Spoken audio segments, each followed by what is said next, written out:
Bilirik ki, qəbul imtahanlarına ən çox düşən suallardan biri də piramida məsələləridir. Bizə burada düzgün dördbucaqlı, burada dördbucaqlı sözünü itirib, yəqin ki, burada dördbucaqlı kəsik piramidadan söhbət gedir. Deyir ki, düzgün dördbucaqlı kəsik piramidanın deməli oturacaqlarının xaricində çəkilmiş çevrələrin radiusları deməli 25 və 10-dur. Mən bir kəsik piramida çəkdim. Deməli burada bizim radiuslarımız 25 və 10-dursa, bilirik ki, düzgün dördbucaqlısı oturacaqlar kvadratdır. Xaricə çəkilmiş çevrə, təsəvvür edək ki, kvadratın xaricinə çevrə çəkmişəm. Əlbəttə xaricə çəkilmiş çevrənin radiusu diaqonalın yarısı olur. Deməli hər iki kvadratın deməli təpədən xaricə çəkilmiş çevrələrin radiusları da təpədən mərkəzinə qədər gəlir. Yəni radius burada 10-dur. Burada da buradan bura qədər radius 25-dir.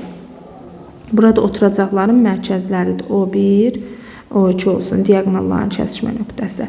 İndi bizim burada deməli deyir ki, hündürlüyü 8-dir. Bax bu kəsik piramidada bu alınan fiqur bərabəryanlı trapezi olur. Yan tilini istəyir. Yan tillər eldir. Piramidanın yan tilini istəyir. Baxın, bunu yəni kəsik piramidanı görən gözümüz bərabəryanlı trapeziyanı yəni o dəqiqə o gəlməlidir gözümüzün qarşısına. İndi biz burada hündürlüyü çəksək, bərabəryanlı trapeziyada necə çəkirik? Hündürlüyü çəkirik. Bura 10-dursa, kiçik oturacaq 10-dursa, onda burada 10 olurmu?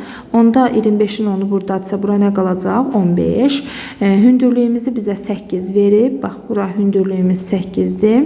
Düzbucaqlı üçbucaqdır. 8-in kvadratı üstə gəlinsin 15-in kvadratı bərabərdir elin kvadratına. 64, 225, 289 elin kvadratı. Eldə nə olacaq? Əlbəttə ki, 17. Deməli, kəsik piramidanın yan tili 17-dir.